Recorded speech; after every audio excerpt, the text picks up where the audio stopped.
Welcome to Tips and Tricks for March 2025. This month we will learn how to edit doc IDs. From time to time you may find that you need to correct or change a document's doc ID. We have an issue. In this case, the document was uploaded with the wrong doc ID. It is missing a digit.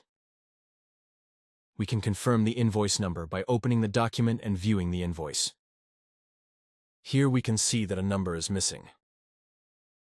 Closing the view and reopening, we can select Edit, and in the Doc ID line, we can make the change. Then Save. And now we can see that the Doc ID has been corrected.